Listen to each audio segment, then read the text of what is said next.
It began with silence. Not the peaceful hush of snow at dusk, but the kind that feels alive, pressing against the skin, as if the world itself were holding its breath. The fields of medieval Europe stretched endlessly beneath a sky the colour of ash, where the sun seemed too weary to rise. Days passed in a pale half-light, a dull glow that gave neither warmth nor promise. The rivers, once lifelines for entire villages, turned to glass, and the earth beneath them hardened like iron. Even the wind carried a strange edge, thin, metallic, and endless. People whispered that winter had changed its nature.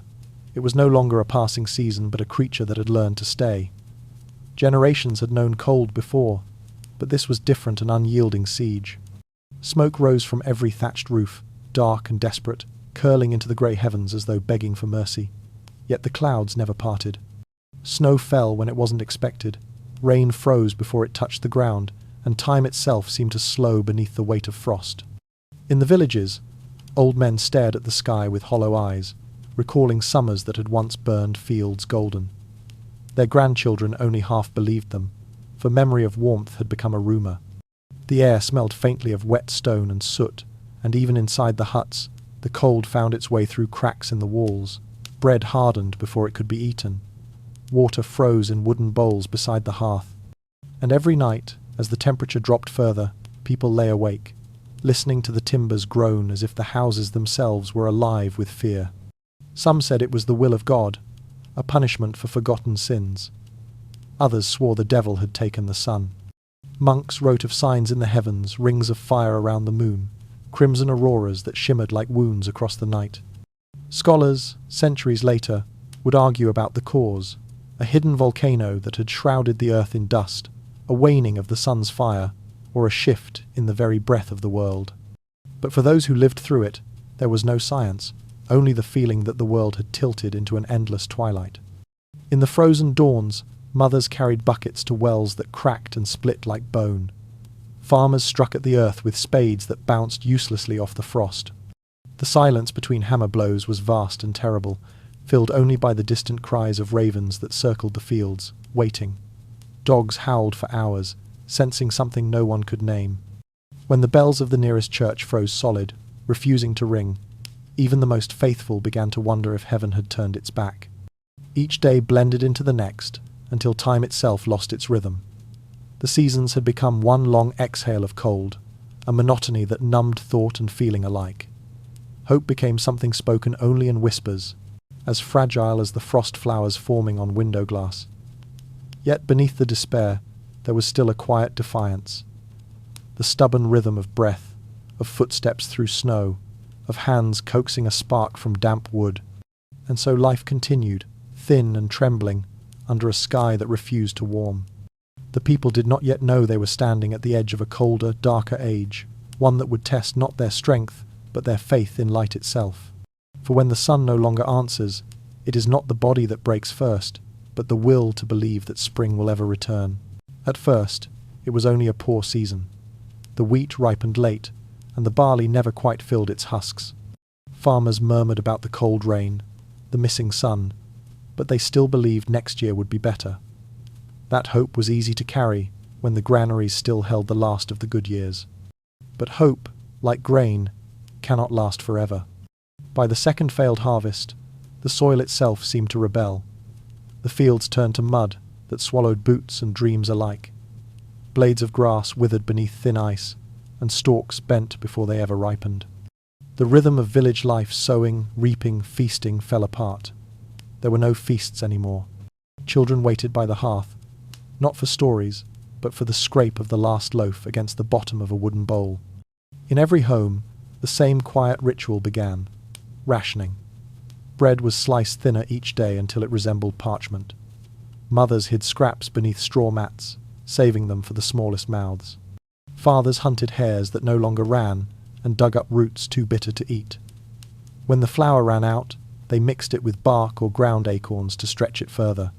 The smell of hunger began to seep into the air, sharp and sour, impossible to forget. The silence between meals grew longer, and with it came a new kind of fear, the fear of the neighbour's hunger. People who once worked side by side in the fields now avoided each other's eyes. A loaf could buy loyalty or betrayal, and a rumor of food travelled faster than prayer. In the evenings, families bolted doors not against wolves, but against the desperate. Every knock carried the weight of danger. The church bells rang slower that year. Priests preached patience, reminding their flocks that God tested the faithful with famine, as he did Job. But as weeks turned to months, the faithful began to wonder if they were being tested or forgotten. Candles burned longer at the altars, though few could spare the wax. "The Lord will provide," they whispered, but their voices trembled, as if even words had lost their warmth. Winter arrived early, creeping into the last breath of autumn like a thief. Frost took the potatoes underground, and snow covered what little was left in the fields. The village dogs, once lazy and content, grew lean and wary, their ribs visible beneath dull fur. When one went missing, no one asked where it had gone. The peasants learned to boil leather, to grind moss, to eat what they once would have thrown away. Pride froze first, then mercy. Yet even in the deepest despair, there were moments of strange grace. Neighbours shared what little they had with the sick or the old, though it meant another night of emptiness for themselves. A child would hum by the hearth to drown the sound of hunger. A mother, too weak to move, would still tell stories about a spring that always returned because even lies could keep a soul alive a little longer. The fields beyond the village became graveyards for both crops and hope.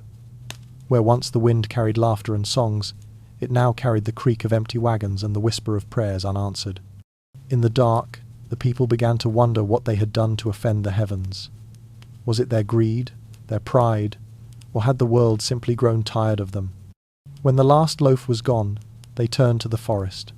They gathered bark, mushrooms, anything that did not move. Children learned to chew slowly, pretending to taste sweetness where there was none.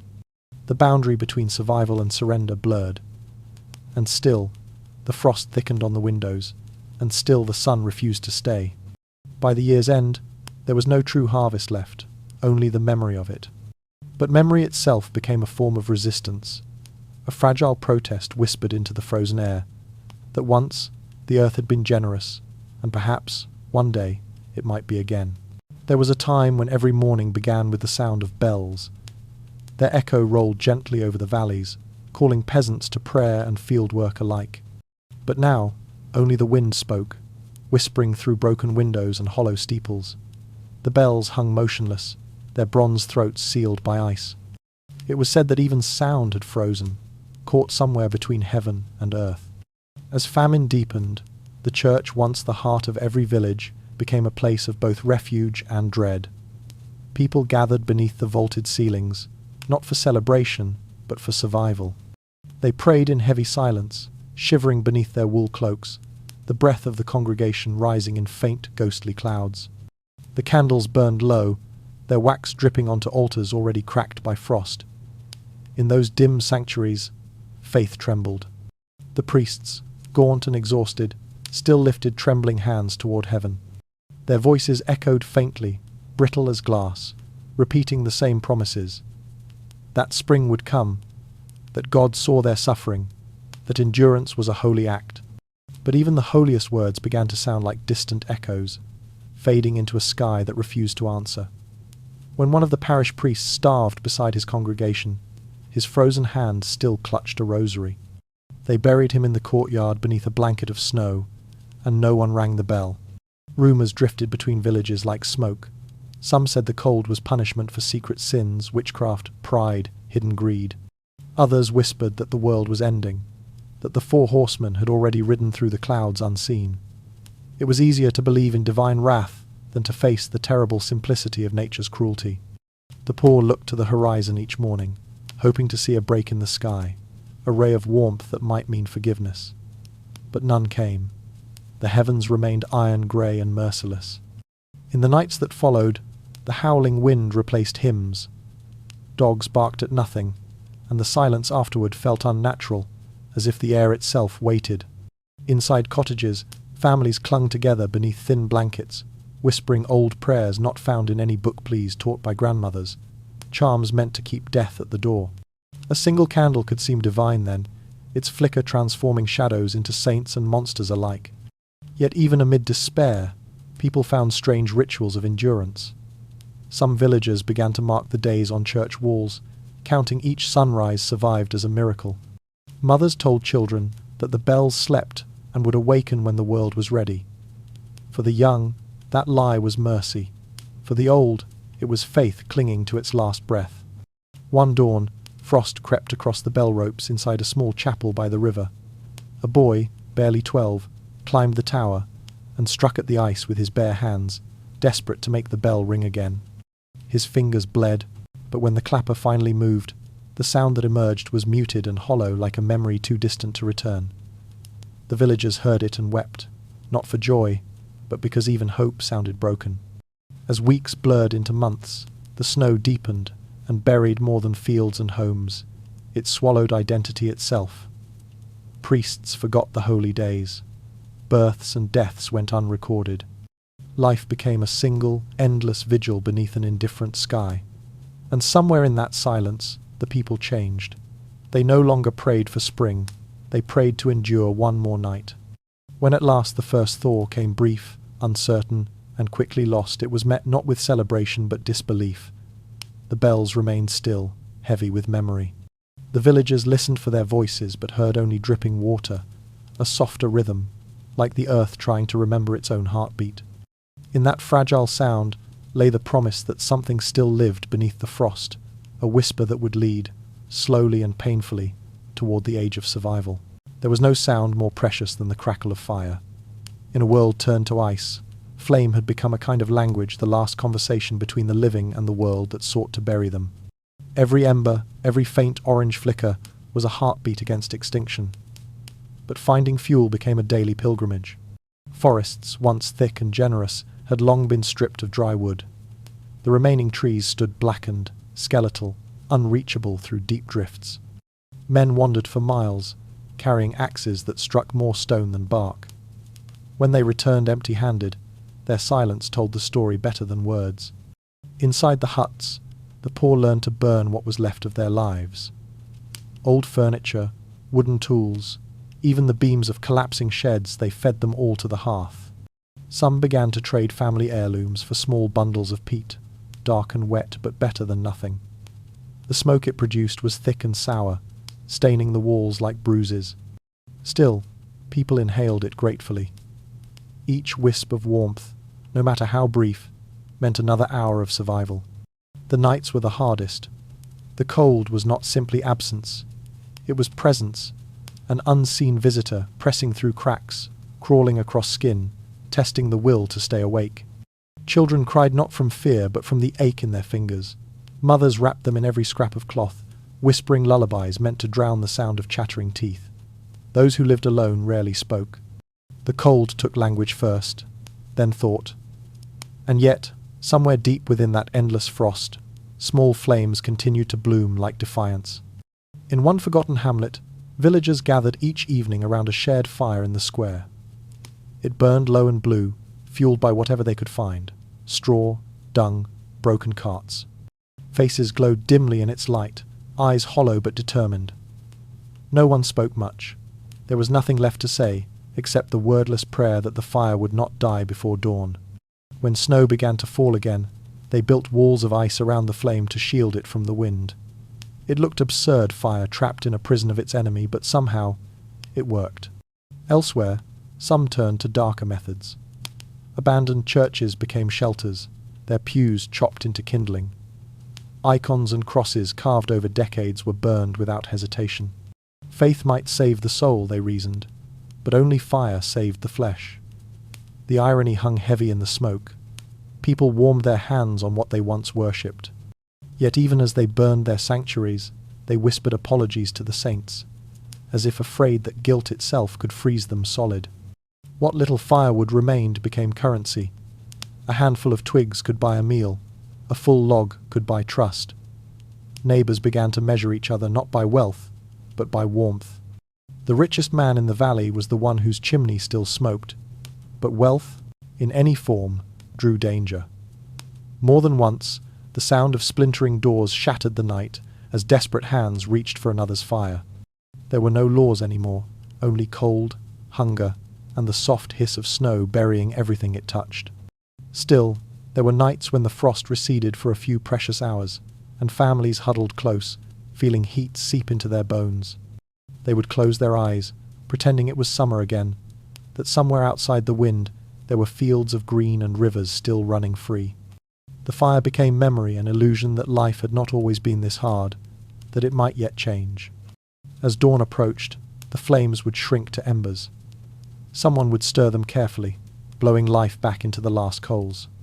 In that fragile moment between night and morning, when light and darkness felt the same, the people understood something deeper than prayer, that warmth was not given by the heavens but stolen, fiercely and fleetingly, from the jaws of the cold. There comes a moment in every famine when hunger stops feeling like pain and becomes something quieter, stranger, a hollow rhythm pulsing through the body, reminding it that emptiness has its own heartbeat. By the third winter, the people of Europe no longer spoke of hunger. They wore it like a second skin. The fields had turned to white deserts, the rivers entombed beneath layers of ice so thick they swallowed the sound of footsteps. And in that silence, morality began to thin, just like the bodies of those who still walked. At first, they ate what nature offered grudgingly. Bark peeled from trees was boiled into bitter broth. Moss was scraped from stones and dried like herbs. Men ground bones into powder and mixed it with stale flour to mimic bread. The air in their homes smelled of ash and desperation. When the wind carried the faint aroma of anything cooked, neighbours paused mid-step, nostrils flaring, minds turning to thoughts they once would have banished instantly. They learned to keep secrets. A missing chicken, a vanished dog questions stopped being asked. Meat was no longer named. It was simply times something warm asterisk. The old rules of fasting, of clean and unclean, collapsed beneath the weight of need. Those who still clung to faith prayed while they cooked, whispering forgiveness before taking the first bite. Others stopped praying altogether, believing that heaven, like the harvest, had frozen solid. In the corners of the countryside, rumours grew like mould, tales of villages where no one starved because they had found a way to eat the dead. At first, people laughed weak, nervous laughter meant to ward off the thought. But then travellers began to vanish on snow-covered roads, and laughter no longer came easily. The church sent envoys to investigate, but even priests could not resist hunger forever. One chronicler wrote that when the envoys returned, they did not speak of what they had seen. They only fasted for 40 days, as if trying to erase the memory from their flesh. Still, the forbidden act remained more whisper than reality for most. What truly consumed them was guilt. Guilt over stealing from the weak, over hiding food from neighbours, over eating while someone else watched. The famine turned compassion into a luxury no one could afford. The poor stole from the poorer, and children learned to lie before they learned to walk. A shared loaf could ignite either love or violence. One peasant's wife was said to have hidden a crust under her shawl for her child, only to be dragged into the street when another woman saw her. By morning, both were gone, leaving only blood-stained snow. And yet, even in that descent, something human endured. People still blessed their food, no matter how foul. They still set aside a crumb for the souls of the dead. Beneath all the horror, there remained a strange reverence for survival itself, as though every mouthful, no matter how wrong, was part of a larger prayer. But the worst hunger was not of the stomach. It was the hunger for normalcy, for the rhythm of the past. Villagers dreamed of bread so vividly that they woke tasting it. Some claimed to smell it on the wind, though there was none to be found. A mother once told her starving son that if he could fall asleep, he might eat again in his dreams.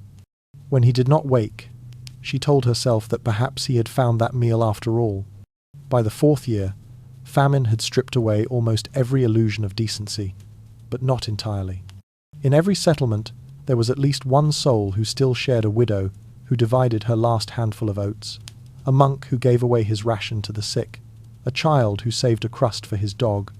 In those moments, faint and fragile, humanity flickered like the last ember of a dying fire. The forbidden meal was never truly about flesh. It was about how far hunger could reach inside a person before it found something it could not consume. And for some, that unbroken peace, the final refusal to surrender their humanity, was all that stood between them and the cold. Among the countless villages swallowed by the long frost, there was one that did not vanish. Its name was never written down, for parchment had long been burned for warmth. Yet its story endured in whispers carried across generations. It began not with abundance, but with surrender, when the villagers finally accepted that no one was coming to save them. They had prayed, traded, stolen and starved, and still the world remained locked in ice. So they chose something different. They chose each other. It started with a single fire. A widow, too weak to rise, left her door open so the smoke from her hearth could guide her neighbours through the storm. They came, one by one, carrying what little they possessed, bundles of peat, handfuls of grain, a broken stool, a cracked bowl.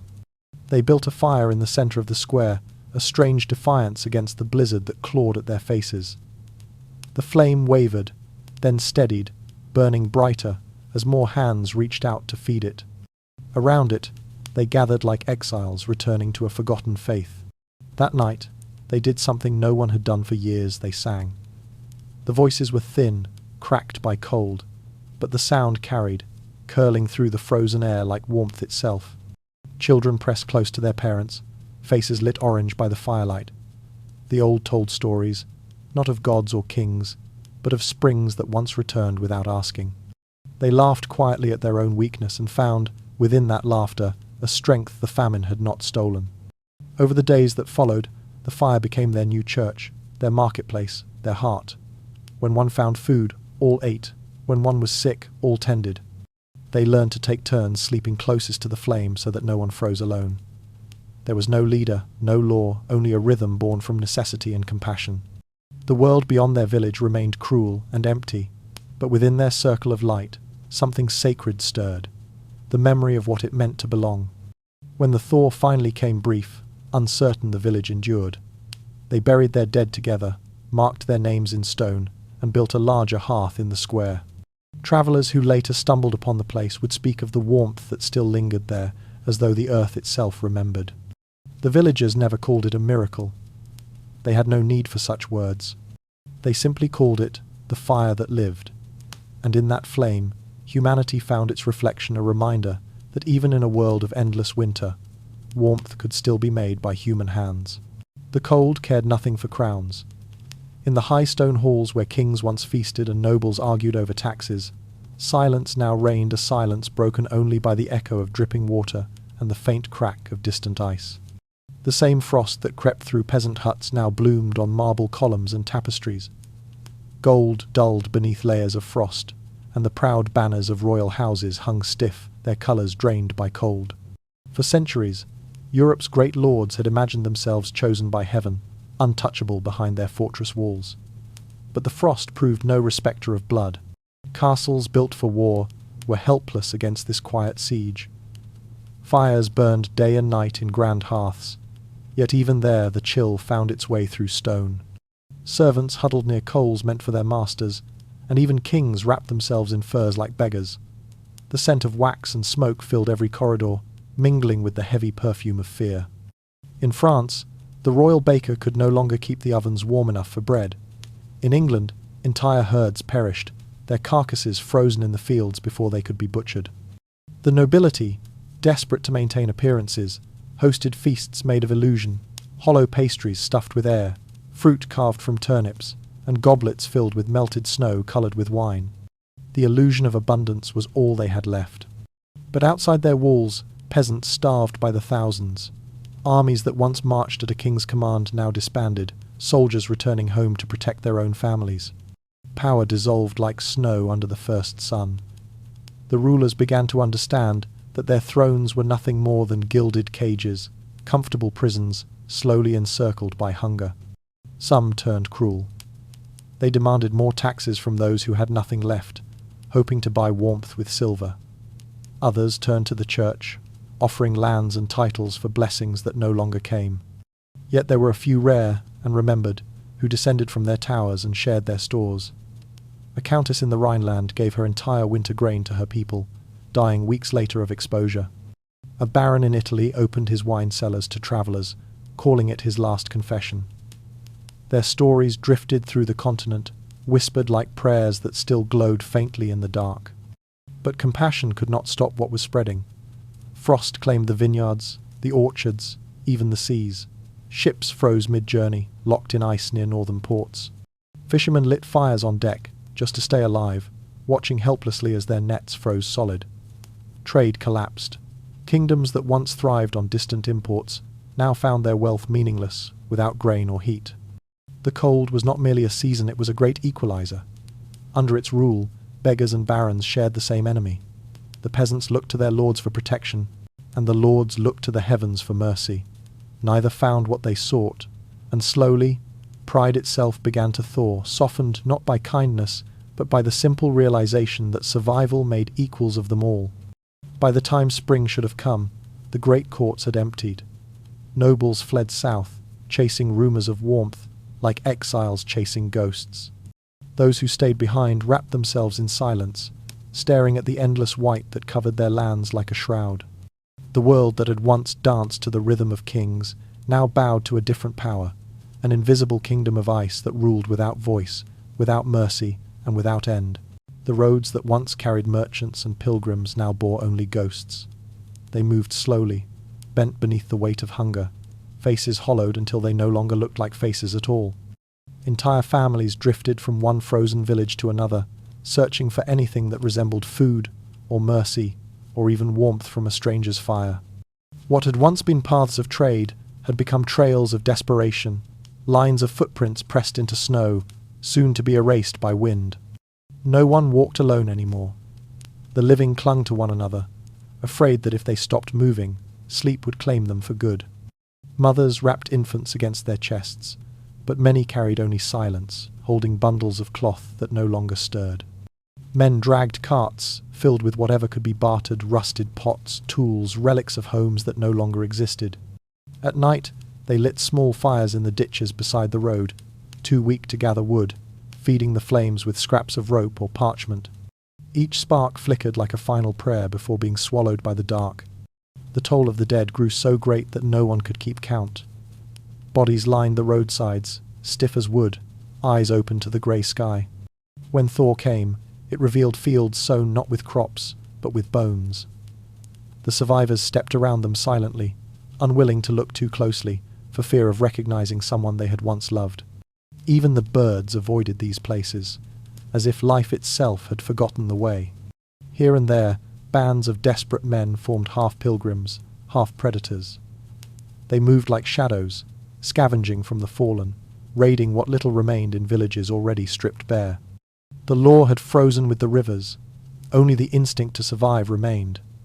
The church called them sinners, but in truth, no word could capture what hunger had made of them. In the eyes of those wanderers flickered both madness and clarity, as if they had glimpsed something others refused to see, that the old order had perished, and a new, crueler world had taken its place.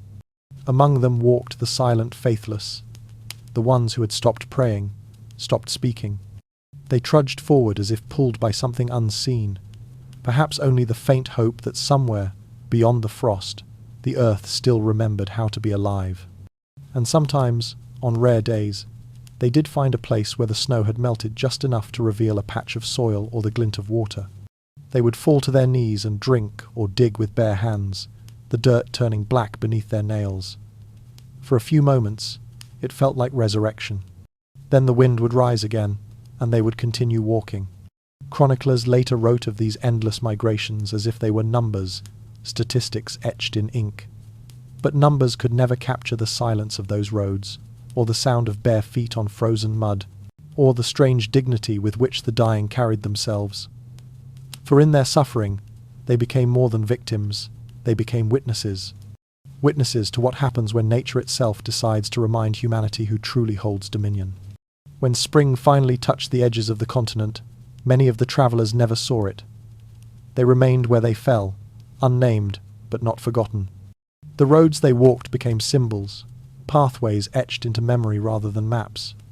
And in later centuries, when the wind howled through empty fields, the villagers would say it was the voices of the starving, still searching for warmth in a land that had forgotten how to give.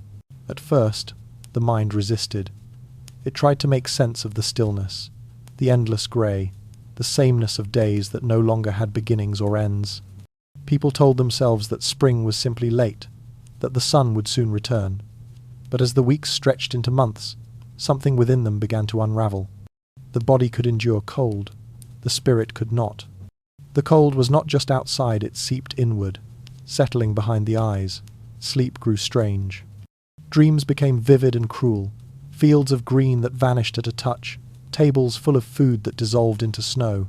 Men woke in terror, clutching at air, mouths full of frost. The border between waking and dreaming blurred. Some wandered into the night and never returned, drawn by the phantom warmth of fires that did not exist. Villages began to whisper about a sickness of the mind. They said the frost carried voices, soft murmurs in the wind that sounded like loved ones calling from beyond the woods. At first, people ignored them, but the longer the silence lasted, the louder those voices became. Mothers swore they heard their dead children laughing in the fields. Old men claimed to see angels carved from ice, watching them from the trees. The line between sanity and superstition vanished, lost somewhere in the snow. A priest in Saxony wrote of men who stripped off their clothes and danced barefoot on frozen rivers, laughing as their skin turned blue. They said they felt no pain, only release, as if the cold itself had granted them peace.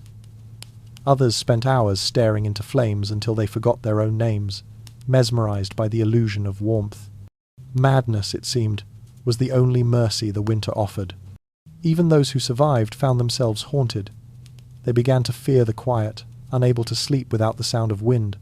Some hoarded candles, terrified of the dark, while others sat alone in silence, as if listening for something they could never name. The frost had changed them, not only their bodies, but their understanding of the world. It had revealed how thin the line was between reason and surrender, faith and fear, life and the long sleep of snow. When warmth finally touched the land again, it brought no joy. The survivors blinked in disbelief, as though waking from a dream too deep to leave behind. They had endured, yes, but something essential had been lost, a part of the mind that once believed the world was kind. From that winter onward, even in the gentlest seasons, they never truly felt warm again. When the silence grew too deep, new voices began to rise from it.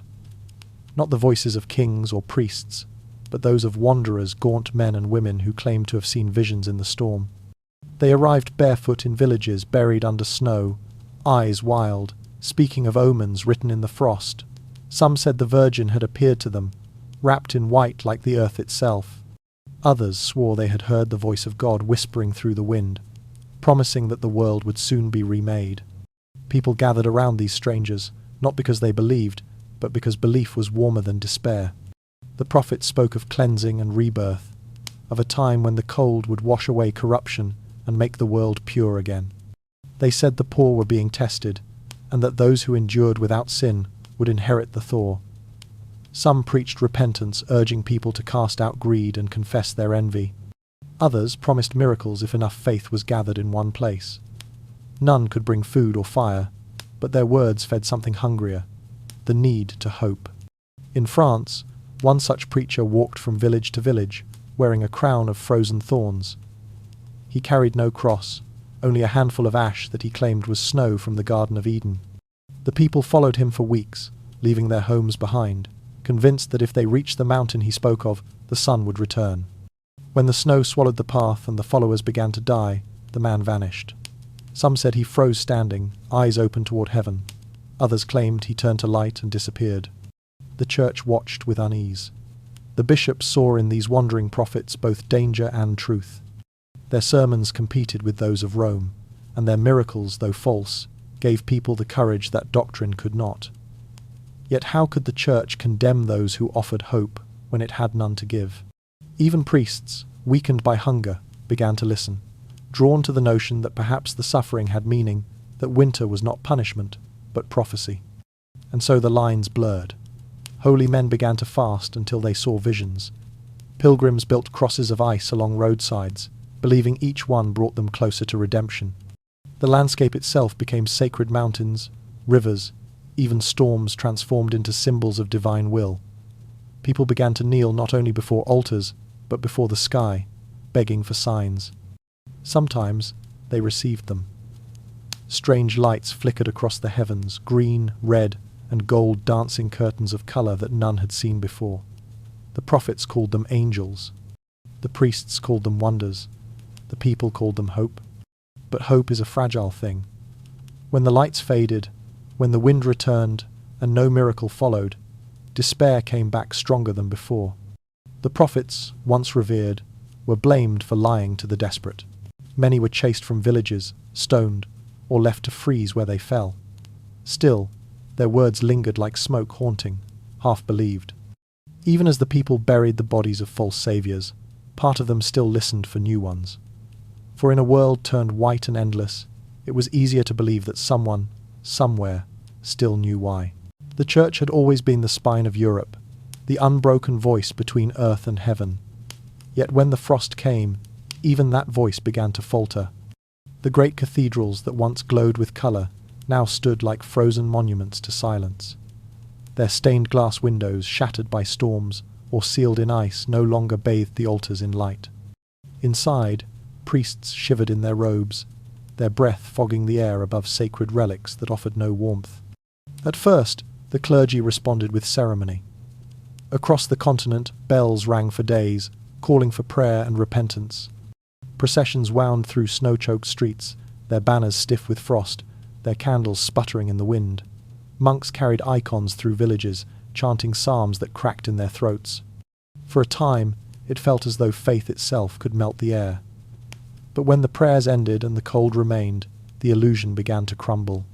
People started to ask questions that once would have been unthinkable. How could a merciful God let children freeze? Why did holy water turn to ice upon the altar? Why did the Virgin statue gather frost upon her cheeks like tears? The priests had no answers. They quoted scripture, but the words seemed thin against the vast silence of the world. Even confession lost its meaning. Sin felt irrelevant when survival itself was punishment enough. In remote monasteries, monks turned inward, copying texts with fingers so numb they could barely hold the quill. Their ink froze mid-line, forming black stars across the parchment.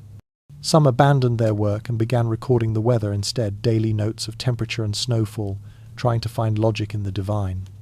Centuries later, historians would study those fragile records, not as science, but as prayers disguised as data. The famine forced the Church to confront its own humanity. Bishops, once surrounded by gold and ritual, found themselves distributing bread beside peasants, their rings hidden under rags. A few refused to step down from their thrones, insisting the cold was a trial of faith. But others, quietly and without decree, began to change the way they spoke. They preached less of judgment and more of endurance. The word times, mercy times, returned to sermons like an old friend rediscovered. Yet even as compassion bloomed in some hearts, fear grew in others. Heresy became a whispered explanation. Perhaps, some argued, witches had called down the frost. Inquisition fires began to burn again, ironic flames of false purification. Villagers, desperate to blame someone, pointed to the outcasts, the old woman who gathered herbs, the healer whose hands stayed warm even in the cold. They were dragged to the squares, accused of consorting with the devil who had stolen the sun. The Church, divided between pity and power, watched and wavered. In some regions, priests secretly offered shelter to those condemned, hiding them beneath sanctuaries where the cold could not reach. Others joined the crowds, believing that righteousness required sacrifice. Faith splintered, not in doctrine, but in spirit. And from those fractures grew a quiet rebellion, not of violence, but of questioning. People began to pray in their own words, to build small shrines in their homes instead of travelling to frozen churches. They began to find holiness in survival itself. As the winters dragged on, the grand cathedrals emptied. Candles flickered before statues that no longer seemed to listen. The last mass in some villages was held in whispers, the priest's voice trembling with exhaustion as snow drifted through the broken doors. He spoke of resurrection, though none dared believe it. When the service ended, no one left immediately. They simply sat in silence, as if waiting for the warmth that faith could no longer provide. When spring finally touched the edges of Europe, it did not return the world to what it had been. The bells rang again, but their sound was different, lower, more fragile, like an echo from another age. The Church had survived, but changed. Its power had thawed into humility, its certainty into quiet endurance. For those who had lived through the unending cold, faith was no longer something given by priests or decreed by Scripture. It was something smaller, closer, and infinitely stronger. the simple, stubborn belief that light somehow would return. When prayers froze and miracles failed to come, a different kind of faith began to stir, one born not of divine revelation, but of observation. Among monks, healers, and wanderers, quiet minds started to ask a dangerous question. Asterisk. What if this was not God's anger, but nature's design? Asterisk. It was not rebellion, but curiosity, the first trembling step toward understanding. In the cloisters, where silence had always been sacred, monks began recording the cold with the same devotion once reserved for scripture. They measured the length of frozen days by candle burn, marked the depth of snow beside stone walls, and compared each dawn's light with the hue of yesterday's sky. Their journals read like prayers in numbers, small, steady attempts to give order to chaos. They did not yet call it science. They called it remembrance, a way to ensure the world's suffering was not forgotten. Across the countryside, peasants learned their own experiments. They discovered that hay stacked in circular mounds trapped more heat than square ones, that animal fat could seal boots better than wax, that snow itself could insulate against wind if packed tight. Necessity, cruel and relentless, became their teacher. Wisdom passed from mouth to mouth, not in Latin, but in the language of survival. Some healers began to test herbs and roots in new ways. They noticed that willow bark eased fever, that certain lichens could calm frostbite when ground into paste. Others studied the stars, convinced that the heavens held patterns that could explain the season's madness. From their crude measurements and half-understood conclusions, the seeds of meteorology, botany, and empirical medicine began to take root. The church, weary and humbled, tolerated these quiet thinkers. After all, a monk measuring snowfall still served God, even if his tools were quills instead of prayers. But something irreversible had begun.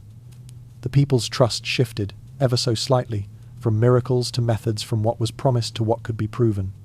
One chronicler wrote that when a group of monks succeeded in predicting a thaw by studying the colour of the clouds, villagers lit candles not in the church, but beneath the monastery's clock tower. It was a small act, but a profound one, a symbol of faith turning its face toward reason. These first scientists of survival did not seek glory. Most died unnamed, their notes lost to time. But their quiet defiance changed the course of centuries. They proved that knowledge could grow even in the coldest soil, that light could come not from heaven, but from the human mind daring to ask time's why. Asterisk. As the winters deepened, survival became an art form, a slow evolution carved from necessity and desperation. The people learned that walls alone could not keep the cold at bay. Warmth had to be built, shaped, coaxed from the bones of the earth itself. Across frozen valleys and mountain villages, homes began to change.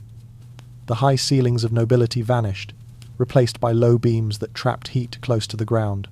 Windows shrank to slits. Doors were hung with animal hides to seal out the wind. What once had been humble cottages became living machines for warmth, fragile fortresses against the endless frost. The peasants began to dig deeper.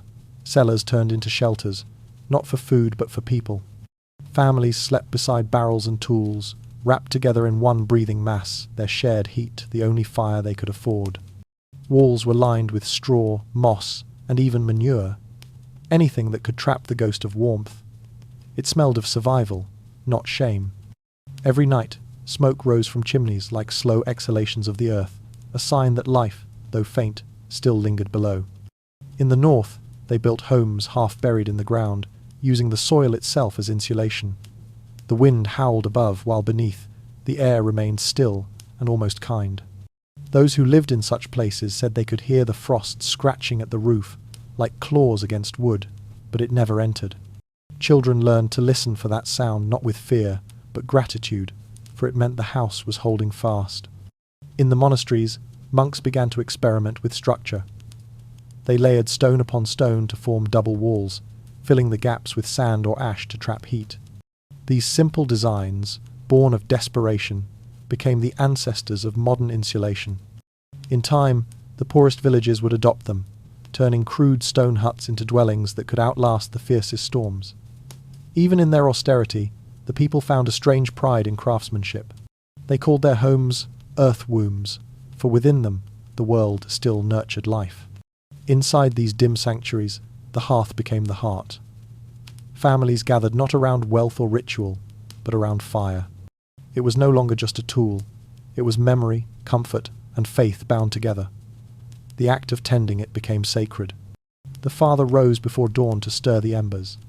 The mother fed them scraps of twigs. The children learned to breathe life into flame as though whispering a spell.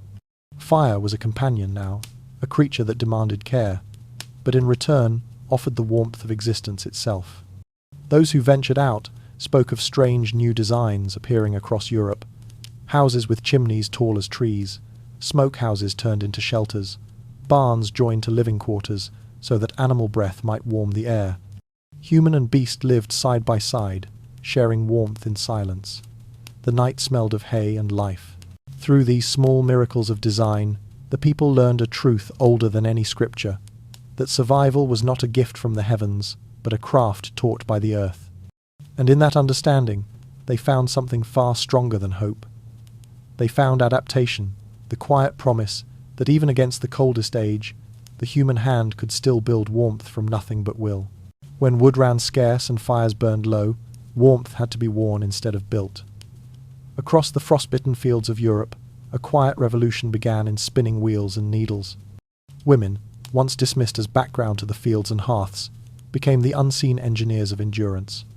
Their looms clicked like heartbeats in the silence of winter, threads stretching across generations as thin lifelines against the cold. Wool became more valuable than silver. Sheep were guarded like treasure, their thick coats combed and spun by trembling hands through nights that seemed endless. Every fibre was a prayer, spun, twisted, and woven into garments that could hold back the wind. In villages where crops no longer grew, wool became the new harvest. Families traded cloth instead of grain, cloaks instead of bread. The poor, unable to afford fabric, learned to patch, layer, and mend until their garments became maps of survival stitched with care, dirt, and memory. The art of weaving took on a sacred rhythm. In candlelit rooms, mothers taught daughters the patterns of warmth. They experimented with animal hides, mixing wool with linen, flax with fur, inventing combinations that no guild or noble had ever considered. The cold turned them into innovators. They discovered that soaking cloth in oil before drying made it windproof, that quilting layers of worn garments trapped heat far better than single sheets of wool. There were no scholars to record these findings, yet they spread faster than sermons, carried on whispers between markets and pilgrim roads. In some towns, entire collectives of women, widows, grandmothers, even orphans, formed what they called the winter circles. Each night, they gathered in barns or ruined churches, working in silence while snow pressed against the walls. The rhythm of spinning filled the darkness, the sound of fibres binding into thread, thread into cloth, cloth into survival. For every blanket made, one life was likely saved. Those who had nothing to trade would bring warmth in other forms, stories, songs, bread from their own rations. These gatherings became more than labour. They became communion. The nobles soon noticed. Cloaks made in the poorest hamlets lasted longer than the silks of kings. Merchants began to travel again, not for gold or wine, but for cloth. In the markets of Bruges, Florence, and London, the work of unseen women began to define entire economies. The hands that had once been invisible now shaped the very fabric of civilization, literally and quietly. Yet despite this newfound importance, few sought recognition. For them, the reward was simple. The sight of their children still breathing by morning, the warmth of a husband's shoulder under the same patchwork quilt they had sewn from scraps. In their thread was both grief and endurance. Many stitched charms into hems, small crosses, initials, or dried herbs to keep death at bay. It was superstition, perhaps, but also art, the merging of spirit and craft into one act of defiance. In the monasteries, too, cloth became theology. Monks spun wool for the poor, seeing in each loop a reflection of divine design, the interweaving of weakness into strength. They wrote that the fabric of man mirrored the weave of creation, frail threads alone, but unbreakable when bound together. It was the kind of truth that no frost could erase. And so, in the heart of Europe's frozen silence, warmth was not only made of fire or stone, it was made of touch, patience, and shared labour. It moved from hand to hand, from mother to child, from stranger to friend. The weavers of life left no monuments, no statues, no written creeds. But the world that came after, softened by their quiet genius, was their testament. Long after the snow receded, fragments of their cloth remained in graves and ruins, faint traces of colour, threads that had once carried breath. In them lay the memory of those who refused to let the cold claim everything. They did not conquer the frost, they simply endured it, one stitch at a time. As the cold years dragged on, survival became as much a battle of the spirit as of the body. Sickness spread like a shadow, lungs filled with ice, fingers blackened, joints stiffened by the relentless chill. Doctors were few and powerless. Their herbs withered in the frost. And so, when medicine failed, the people turned to those who had always walked the line between knowledge and mystery. The healers of the forests, the women of smoke and steam. They were not physicians in the eyes of kings, but the villagers knew their worth. Wrapped in layers of wool and fur, they wandered from home to home, carrying bundles of dried plants that still remembered the sun. Birch bark, juniper, garlic, and willow, simple things, but when crushed and boiled together, they released a scent that seemed to defy the cold. The healers brewed their tonics over tiny fires, chanting softly as the vapours filled the room. Steam rose around the sick like a blessing, and for a few fleeting moments, breath returned to the dying. Some said it was magic, others faith. In truth, it was both, and neither. The healers worked with what the earth still offered: snowmelt for water, ash for antiseptic, fat for balm. They knew the secret warmth of the body, how to trap it, how to coax it back when it flickered low. They wrapped limbs in moss and cloth, placed heated stones along the spine, rubbed frostbitten skin with bare grease until colour returned. In every gesture there was a kind of prayer, though few would call it that. Many of them were condemned as witches by those who could not explain their skill. Yet even the priests who feared them sent for them in secret when fever struck. In the darkest winters, these women kept villages alive, not through miracle, but through stubborn tenderness. They reminded people that healing was not always victory. Sometimes it was simply endurance, a slowing of death long enough for the world to change its mind.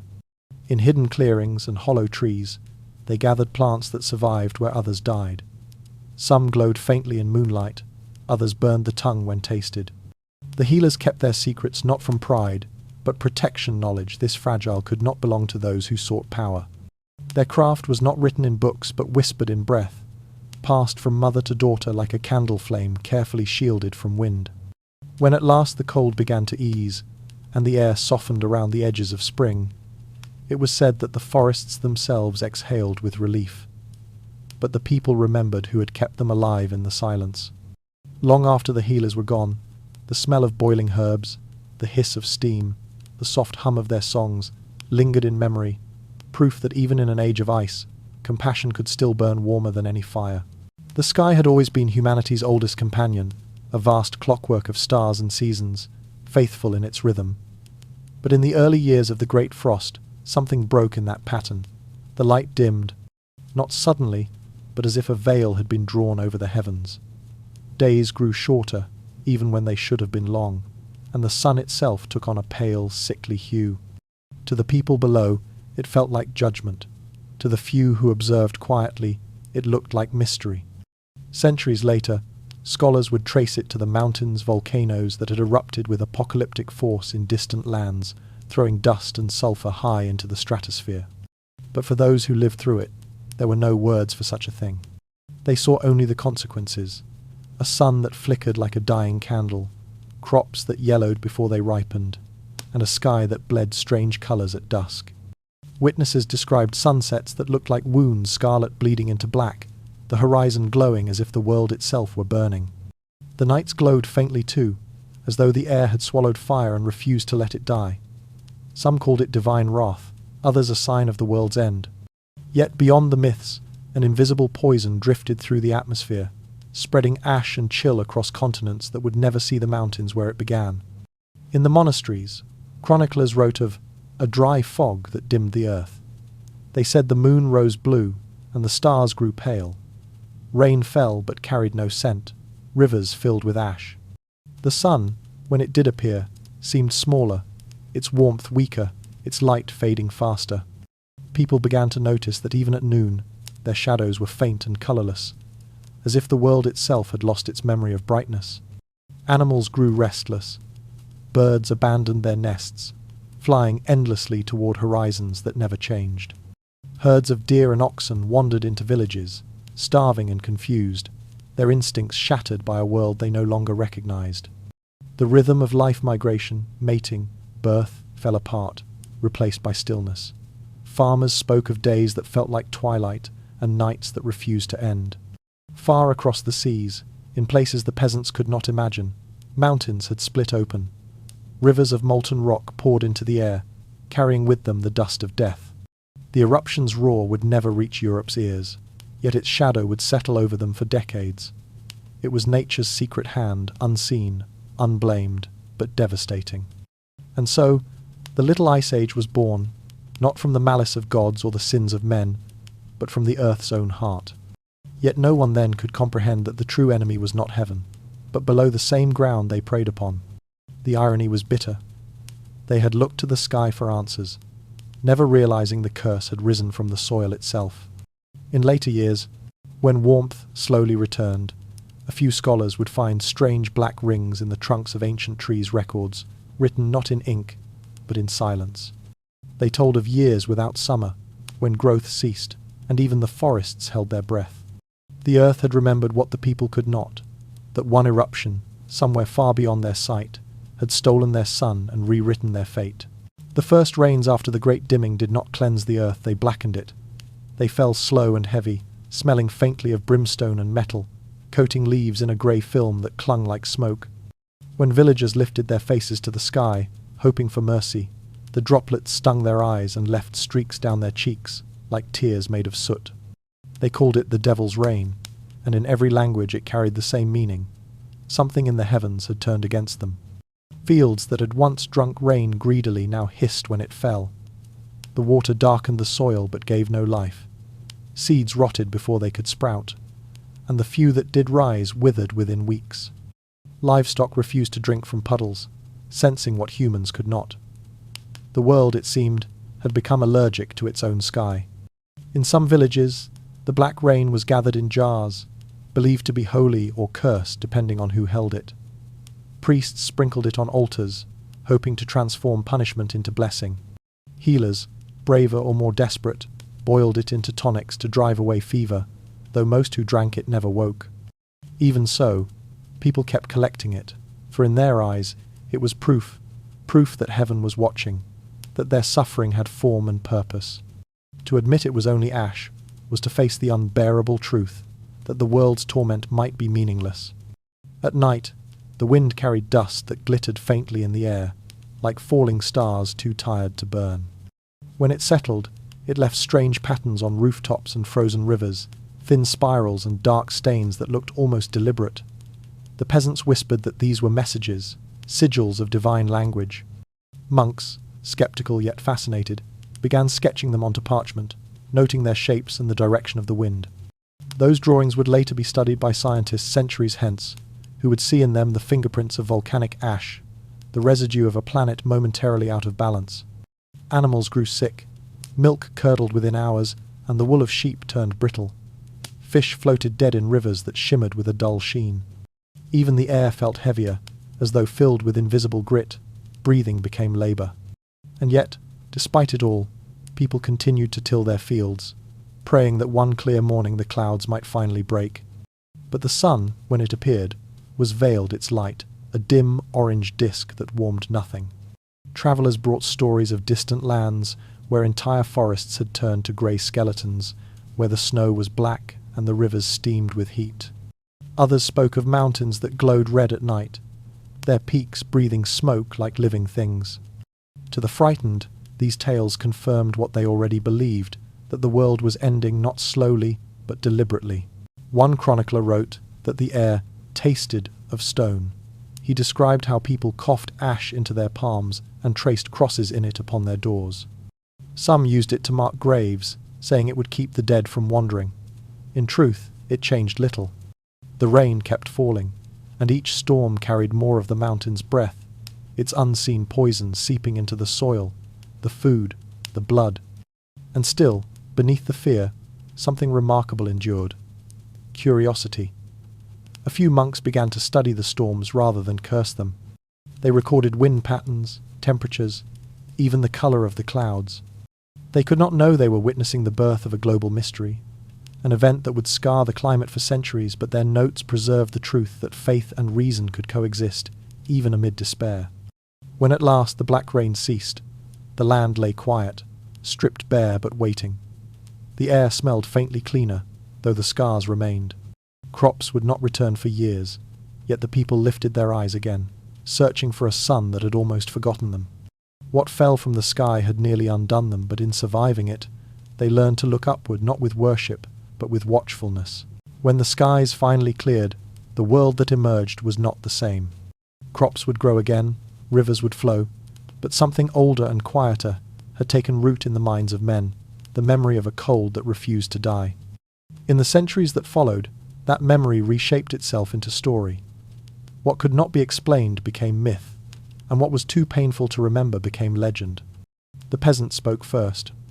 Around flickering hearths, they told their children that giants of ice had walked the mountains, their breath freezing oceans and forests alike.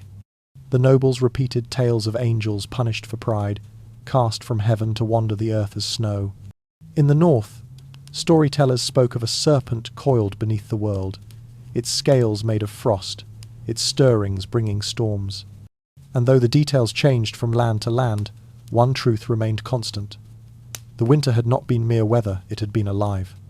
The church, weary but wary, allowed the stories to spread. Better, they reasoned, to give fear a name than to let it fester unspoken. So preachers folded myth into faith. They described saints who lit fires that burned without fuel, relics that warmed the faithful through the longest nights, holy visions of light piercing the frozen sky.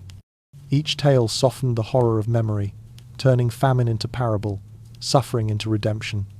But beneath the sanctified language, the older whispers endured. Travellers carried them from village to village, songs of the white sleep, a time when the world closed its eyes, and only the stubborn refused to dream. Others told of lost cities buried under the snow, their bells still ringing beneath the ice.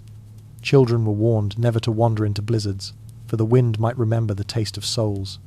Centuries later, when warmth returned for good, those who studied the old chronicles dismissed the stories as superstition. Yet deep in libraries and monasteries, strange records remained. Notes of ash-coloured snow, drawings of luminous skies, reports of summers that never came. They read like prophecy, though they were only memory. And perhaps that was the truest legacy of the long winter, not its hunger, nor its cruelty, but the imagination it awakened. The people had stared into a world that no longer made sense and answered it with stories that did. Through myth, they learned to live with what could not be undone.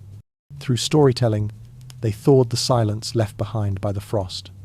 And even now, when snow falls heavier than expected, or the wind howls too long through the night, some still pause and listen. Beneath the sound, faint and fleeting, they swear they can hear it, the echo of that ancient winter, the heartbeat of a sleeping world that once woke to remind humanity how fragile warmth could be. It happened so quietly that few noticed at first. A drip, then another, the rhythm of water against wood, soft, hesitant, almost shy. For years, the world had known only silence, the stillness of ice, and the dull creak of frozen trees. But now, somewhere deep within the white expanse, the frost had begun to loosen its grip. The sound was fragile, like a secret shared between the earth and itself. At dawn, the villagers woke to find their roofs glistening. The icicles that had hung like daggers for seasons beyond memory now wept slowly into the soil. The air felt different, thinner, almost tender. When they stepped outside, the snow sank a little underfoot, no longer hard as stone. It gave way, sighing softly, as if tired of holding the world captive. No one believed it at first. They had seen false thaws before, brief reprieves that ended in colder nights. But this time, the change lingered. A pale warmth spread through the mornings, and though it brought only the faintest comfort, it felt like a miracle. People stood in the fields and watched mist rise from the ground. Children pressed their palms into puddles, laughing as they shattered the reflection of the sky. The rivers awoke next. Their ice cracked like thunder, echoing through the valleys. The noise startled the birds, who had long forgotten flight and sent them spiraling into the pale sunlight. Villagers gathered on the banks, trembling as the water began to move again. Some fell to their knees, crossing themselves, while others simply wept. The river had always been more than water. It was time, memory, renewal, and now it flowed once more, carrying away the long silence of the years. Yet the thaw was not gentle everywhere. In some regions, the melting came with violence. The sudden release of ice sent floods tearing through villages, sweeping away homes already brittle with age. Roads disappeared beneath rushing torrents, and bridges cracked under the weight of newfound life. It was as if the world, too long imprisoned, had forgotten its own strength. The people did not curse it. They rebuilt, and they called the destruction a blessing. In the mountains, avalanches thundered down slopes where snow had lain for decades. Trees emerged from beneath the ice, like survivors rising from graves. Their bark was pale, stripped of colour, but alive. Grass began to show at their roots, green so faint it seemed impossible after so much grey. Farmers knelt to touch it, whispering as though afraid it might vanish at a breath. The thaw carried a strange melancholy. The cold had been cruel, but it had also been constant, a companion, even an identity. Now, as the ice retreated, people felt both joy and grief. They had lived so long in survival that the return of comfort felt almost unnatural. Still, they learned again to listen to birdsong, to the rustle of branches, to the quiet hum of life returning. The world's heart was beating again, faint but sure. By the time summer arrived, soft, uneven, hesitant, the people no longer trusted it. They kept their winter stores, their heavy clothes, their old fears. But when the wheat finally rose, golden and trembling in the warm wind, they understood something sacred. The cold had not been a curse after all, but a teacher. It had stripped them of pride, of excess, of illusion. What remained was simpler, humbler, and infinitely stronger, the instinct to cherish warmth, not as a gift, but as a fragile triumph earned through endurance. The thaw arrived not as a glorious resurrection, but as a slow, cautious breath, a tentative reaching for a world that had almost forgotten itself. The farmers returned to their fields, but this time they moved with more reverence. They bent over the soil, their hands shaking not from the cold, but from the sheer wonder of it. The ground had softened again, life could return. The seedbeds that had once been filled with nothing but snow now held the promise of green. Yet it was not the same seed that had been planted before. No, the earth now bore a different kind of crop, one born from resilience, from survival. And the people were not the same either. They had changed in ways they could not fully understand. The first sprouts were not met with cries of joy, but with awe, quiet and careful.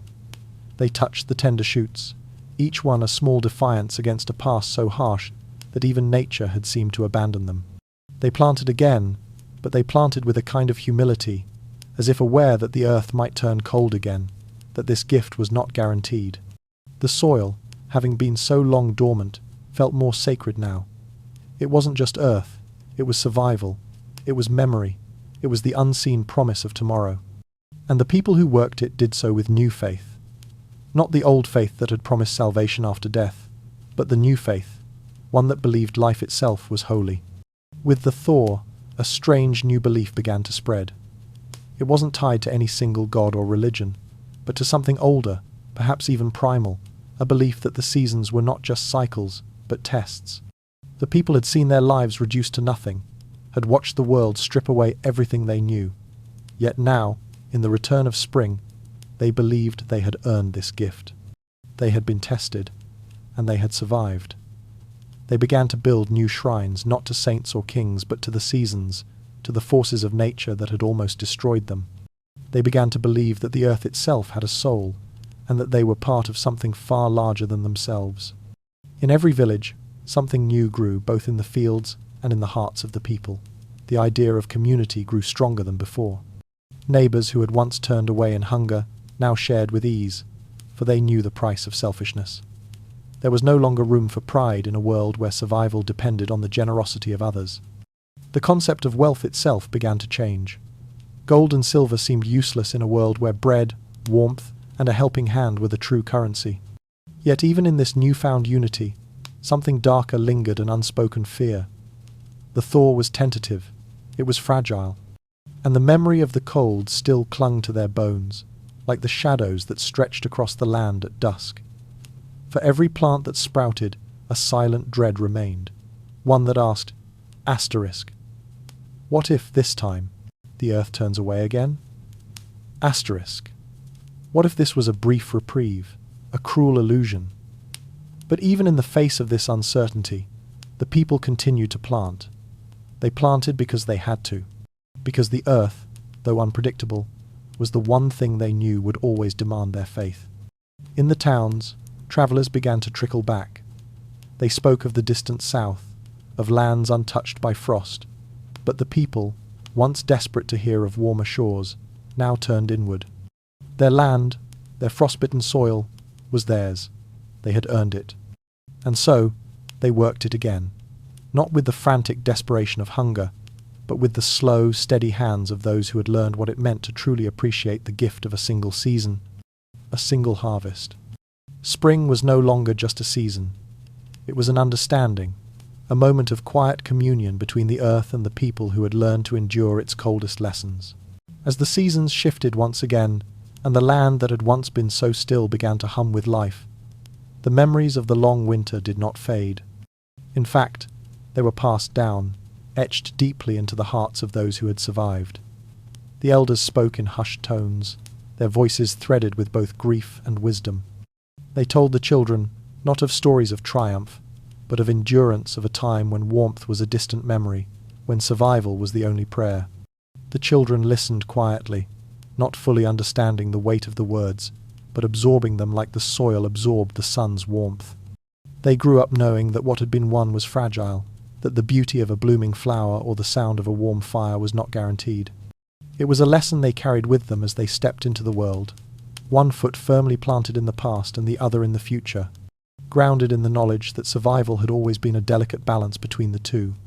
The elders often gathered by the fire, not just to share stories, but to reinforce the bond between generations. The memories were passed like heirlooms, fragile, precious, and irreplaceable. Children were taught to honour the earth, to respect the quiet strength that had kept their ancestors alive when the world seemed to forget them. They were taught to listen to the wind, to the trees, to the land itself, because survival, they knew, was not just a matter of planting seeds, but of knowing the land's rhythms, understanding the silence that preceded the storm. And so, even as the cold faded from the landscape, it remained embedded in the very fabric of life. Each passing year brought its own challenges, but the people had learned how to endure. They had learned the value of patience, of humility, of knowing that even in the darkest times, there was something worth fighting for. The frost had taken much from them, but it had also given them something they could never lose, an understanding of the fragility of life and a deep gratitude for the warmth that came after. The younger generations, though they could not remember the cold themselves, carried the lessons of their ancestors in their bones. They lived with an awareness that the world could turn again, but they also lived with the certainty that they were capable of surviving it. For in the long, harsh winters, the people had been tested not just by the cold, but by their own will to endure. And as the thaw came, and the earth began to pulse with life once more, they knew that no matter what came next, they would face it together. The stories of that time were not just about the cold, they were about the human spirit, the quiet strength that had sustained generations through a winter that threatened to never end. And as long as those stories were told, the people would remember not just the frost, but the fire that had kept them alive. The cold had taught many things, some harder than others. But as the people of Europe began to rebuild, to plant and harvest and breathe with the warmth of a returning sun, they found themselves grappling with a truth more profound than they had imagined. Survival was not just about physical endurance, but the lessons learned in the shadow of that endless frost. These were lessons that could never be erased by a single summer or a season of good harvests. The ice had carved something permanent into the land and the people, an understanding that resilience was not merely a response to suffering, but a part of who they had become. In the villages, the elders began to speak not of the thaw, but of the ice's teachings. They spoke of patience, how each season of hunger had stretched time to its breaking point, yet had taught them to measure their days differently, one meal, one moment at a time. The land itself had been a harsh teacher, showing that the strongest roots grew not in the warmest soils, but in the deepest cold. What had been lost, farms, livestock, families, could not be replaced. But the strength forged in that loss had changed them irrevocably. Even the land remembered. The fields, though they bloomed again with grain and flowers, carried an imprint of what had once been. The frost had left marks in the soil, invisible to the eye, but felt in the careful tilling of the earth, in the way each harvest was now tended with the same reverence as a prayer. The people, too, had learned to bend without breaking. They moved with more awareness, as if the earth itself might one day ask them to remember what had been taken. For the younger generations, it was a different kind of lesson.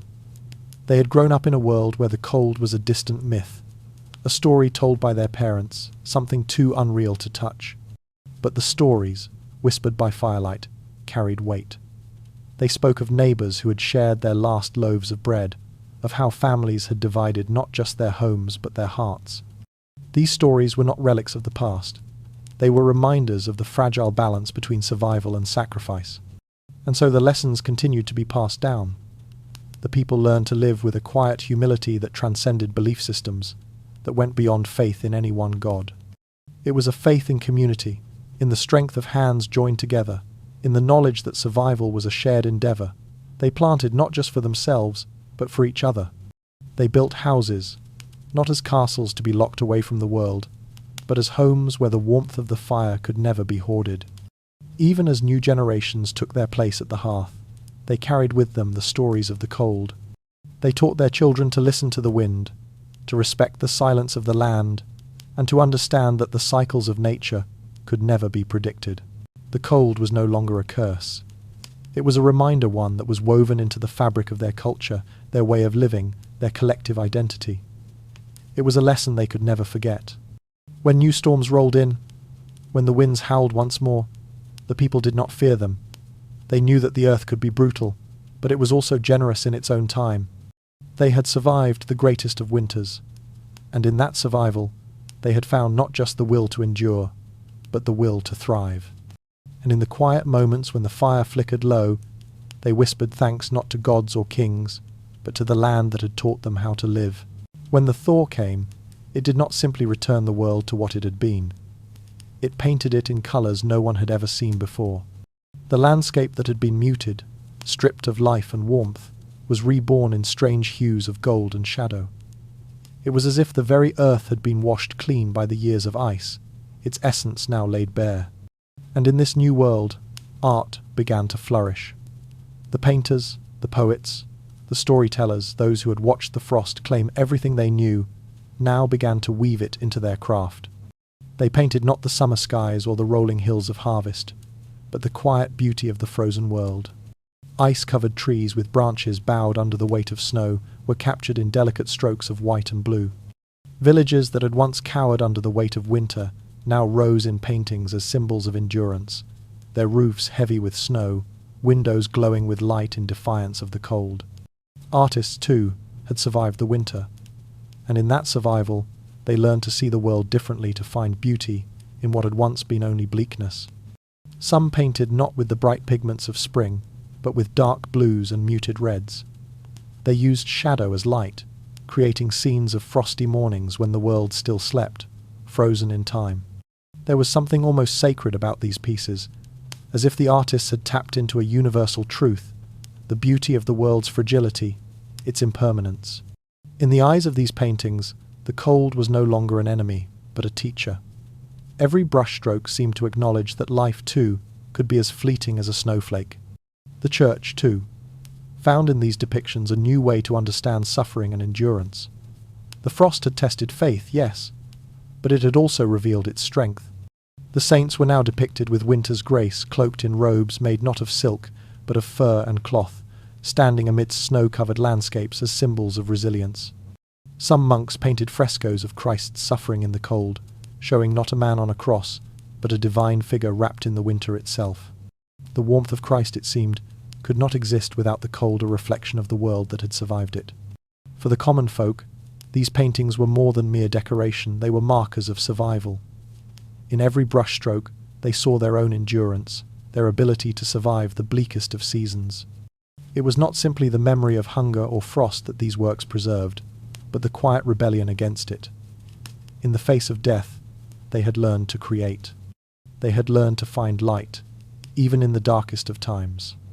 And in these paintings, they could see not just what had been lost, but what had been found, an appreciation for beauty that had been forged in the heart of struggle. By the time the thaw had fully taken root and the last of the ice had melted from the trees, art had blossomed across Europe, a revival of expression from the ashes of winter. Painters and poets, sculptors and musicians all had lived through the same frost, and they had seen it through different eyes. What had once been a world of silence and suffering had become one of stories, of colours, of light. And so, in the stillness that followed the thaw, the people began to rebuild not just their homes, but their souls. They turned to art as a means of understanding their place in the world. They painted not to forget, but to remember. Remember the cold that had once been their only companion, and the warmth they had earned together. The ice had passed, but the art it had inspired would remain, forever etched in the history of a world that had learned to live with both its beauty and its cruelty. Even as the thaw spread across the land, leaving behind lush fields and flowing rivers, the memory of the long winter lingered, woven into the fabric of the people's souls. It was not something that could be erased by a warm breeze or the return of green. The frost had carved itself into their bones, shaping them in ways they could never forget. It became a quiet presence, a shadow that stretched across their lives, long after the last snowflake had fallen. In the years that followed, the people tried to move on. They planted, they harvested, they celebrated the return of warmth, but something in them had changed. The urgency of survival, the cold that had pushed them to the edge, still whispered to them in quiet moments. It was as if their very perception of the world had shifted. Where once they had seen the seasons as predictable, they now saw them as fragile, uncertain. The land had shown them how quickly warmth could vanish, how easily the sun could slip from their grasp.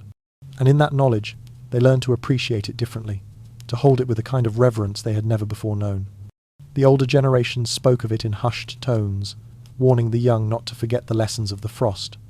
The cold had taught them that nothing in life was guaranteed, that survival was never a given, and that every moment of warmth was precious. They told their children that, though the earth seemed to soften again, they must never take it for granted. Winter, they said, was always watching, waiting for a moment of weakness. But it was not just the land that carried the memory of the frost, it was the people themselves. Their bodies, hardened by hunger and cold, had been reshaped by that long siege. Their hearts, once full of certainty, now carried a quiet fear, one that could not be shaken, no matter how warm the fire or how bright the day. They learned to build, not just homes, but memories that could withstand the cold. They stockpiled not only food, but stories, keeping alive the lessons passed down from those who had lived through the frost. The world had softened, but the people had not. They had learned that survival was a fragile thing, that no amount of warmth could ever erase the scars left by years of hunger, of cold, of loss. Yet, within those scars, there was strength. They had been broken and remade, reshaped by the harshest of winters. And in that transformation, they found not bitterness, but wisdom. Even in the warmest summer, when the earth bloomed and the rivers ran clear, they would pause, remembering, not in sorrow, but in quiet gratitude. For the frost had not just stripped them bare, it had made them resilient, made them aware of the fragility of life itself. The winter was no longer a shadow to fear, but a reminder of what they could endure. It lived not in the frozen earth, but in their hearts, as a quiet, constant awareness that no matter how warm the world became, they could survive. And so, in every season, the people carried the memory of the long winter with them, not as a curse, but as a gift that had taught them to cherish every moment of warmth, every ray of sunlight, every breath of life that they had once taken for granted. For the winter, though it had passed, would never truly leave them. The thaw, though welcome, was never quite complete. The scars of the great frost, those invisible but unyielding marks it had left on the land and the people, remained embedded in their collective memory. As the years passed, The world around them seemed to warm, the seasons became more predictable, and the earth regained its fullness. Yet the lessons of the past lingered quietly beneath the surface, like a river flowing just out of sight. It was no longer the frost that dominated their lives, but the shadow of what they had endured. In the years that followed, the people began to notice something unsettling. The old rhythms of life, planting, harvesting, resting, were no longer enough. There was a lingering suspicion, a quiet anxiety in their hearts. They watched the skies more closely, listened to the winds more attentively. It was as if they were waiting for the cold to return. Though the sun shone brightly and the days stretched long, the memory of the frost remained as palpable as ever. And they weren't alone in their fear.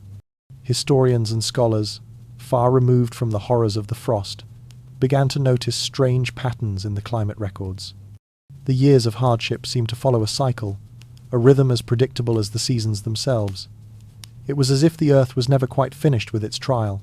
The scientists spoke of climate oscillations and solar minima, but to those who had lived through it, the terms seemed inadequate. The frost was not a scientific anomaly. It was a living presence, a force that crept into their world and could not be easily understood or forgotten. They had learned, too late, that the Earth was not static. The winters of the Little Ice Age were not a singular event, but part of a larger, repeating pattern, a cycle that humanity had barely begun to understand. And so, while the world around them seemed to warm, there was always the nagging question in the back of their minds. Asterisk. Would it come again? Asterisk.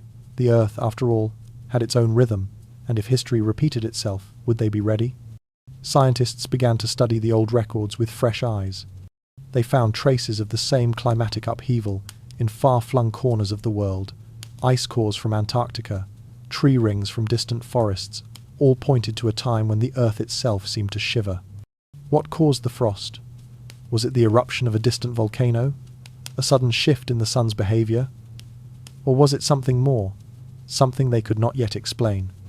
While these questions were being asked in the ivory towers of academia, the people were already preparing, silently and without fanfare. They gathered their harvests more carefully, stored food more prudently. They built their homes to be stronger, more resilient, and they spoke less of the world that had been and more of the world that could come. The cold, they knew, was not gone for good. It was waiting, as all things did, for its moment to return. But the fear of the cold was not the only thing that echoed through the generations.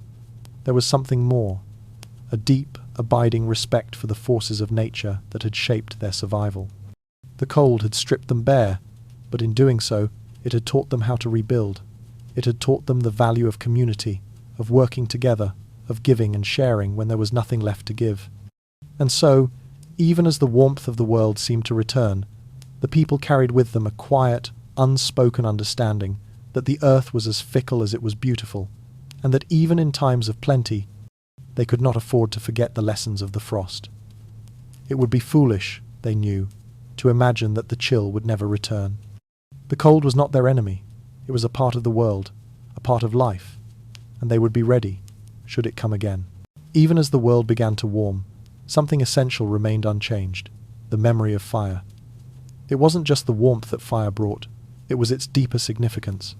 The people, in their hunger and their frostbitten exhaustion, had learned that fire was not merely a tool for cooking or heating. It was a symbol of survival, of the will to endure, of the human spirit's refusal to yield. The flame was more than a practical necessity. It was a beacon of life, and in its flicker, they saw not just heat, but hope. Long after the last of the cold had passed, and the sun shone with a certainty that had once seemed impossible, the people kept fire close. It became an almost sacred thing, a reminder of their resilience. The hearth was no longer just a place where food was prepared. It was the center of life itself, a space of warmth and gathering where stories were told, and where every flicker of flame was a small victory against the cold that had nearly consumed them. Every family maintained a fire, even in the warmest of seasons.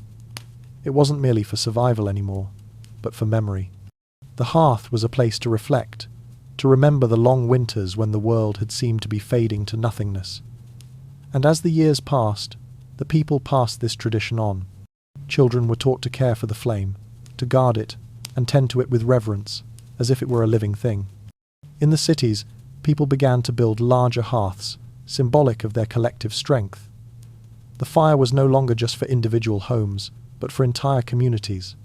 It was a reminder that no matter how far they had come, they could never forget what it had taken to survive the cold. It was a thread that connected them to the past, linking them to the generations who had walked through the ice and darkness. Some said that the flame carried a piece of the cold with it, that it could never truly be separated from the frost. After all, how could something so precious have come into being without being touched by the struggle of survival?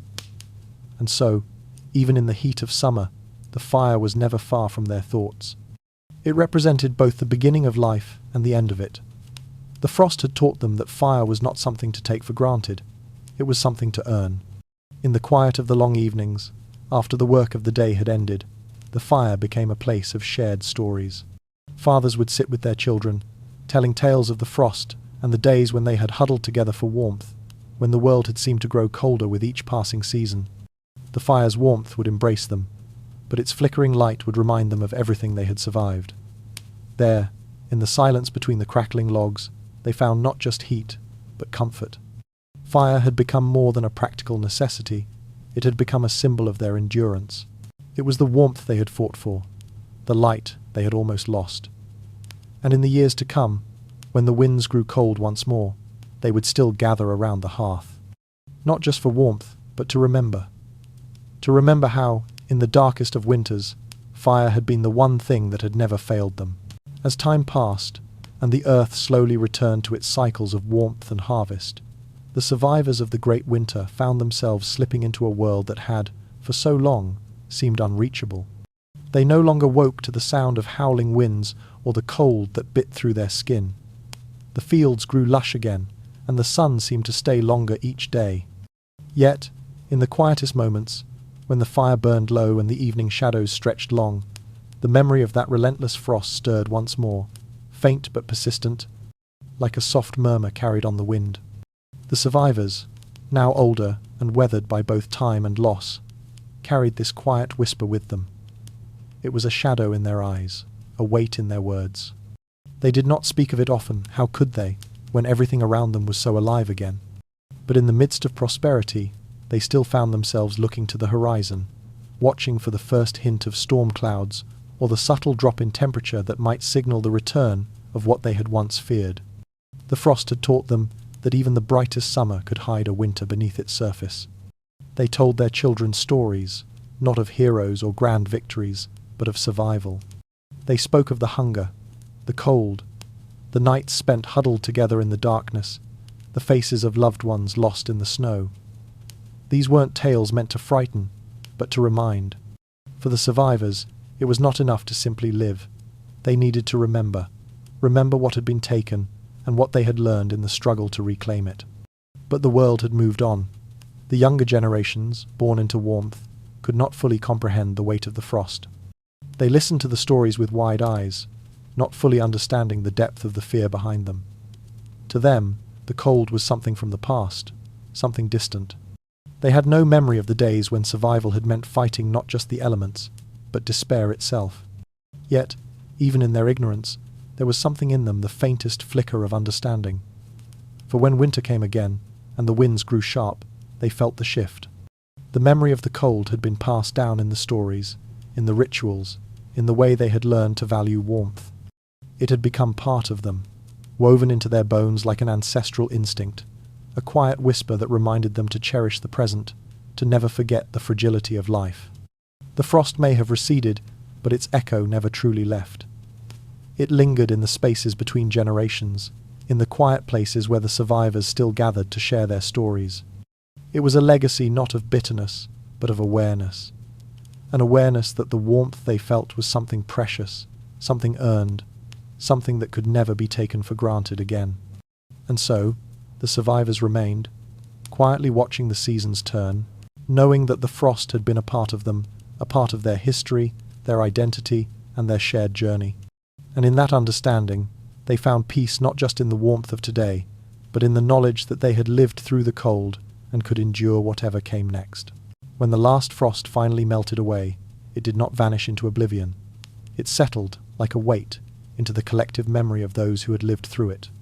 Even in the warmth of summer, in the bounty of crops and the abundance of food, the people still carried the memory of the cold with them, tucked deep within their bones.